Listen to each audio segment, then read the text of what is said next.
भी हमारी नमाज होगी ईदगाह के अंदर तक जितनी कैपेसिटी है, जितनी क्षमता है, उसी के अंदर ही करना है।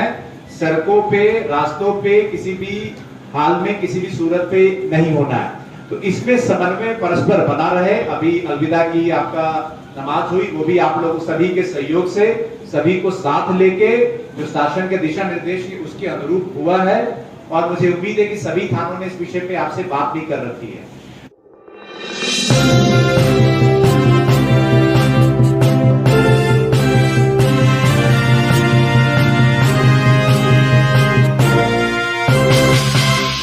जो सरकार की मंशा है, जो दिशा निर्देश है, उनका अनुपालन करते हुए ही हमें सारे अपने पर्व, तीज, त्योहार मनाने हैं।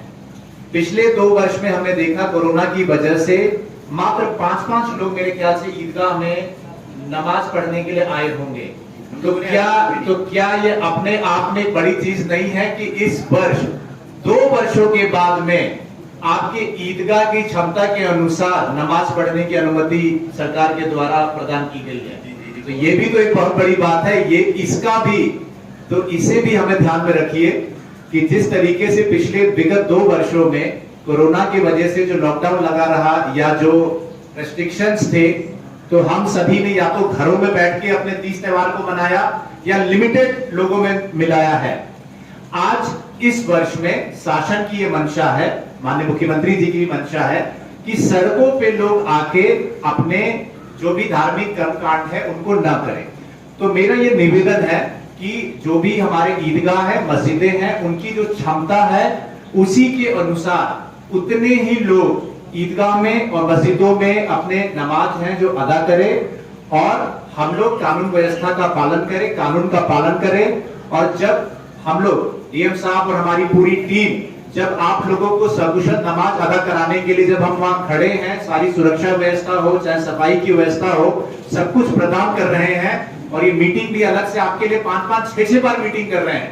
तो ये इसीलिए कर रहे हैं कि सकुशल ईद का त्योहार संपन्न हो और जो गाइडलाइंस आए हैं उन्हीं का अनुपालन करते हुए हो। जैसे कि आपके सीओ सिटी साहब आज जो दिख रहे हैं या एसडीएम साहब, वो 3 तारीख के बाद भी दिखे। अगर आप चाहते हैं कि हमारे इंस्पेक्टर साहब, सीओ साहब, एसडीएम साहब वहां नौकरी से अगर ना दिखे अगले दिन, तो आप फिर अगला कदम उठाइए। लेकिन मुझे उम्मीद है कि सीओ साहब, एसडीएम साहब, सिटी मजिस्ट्रेट साहब, उनका कार्य आपको पसंद आया होगा और आप कानून व्यवस्था बनाए रखने में आप उनका पूरा सहयोग करेंगे। किसी भी तरीके की जोर जबरदस्ती कानून के साथ में ना हो। और जो शासन की मंशा है, और कोई वैसी मंशा नहीं है कि बिल्कुल जिसका पालन ना किया जा सके।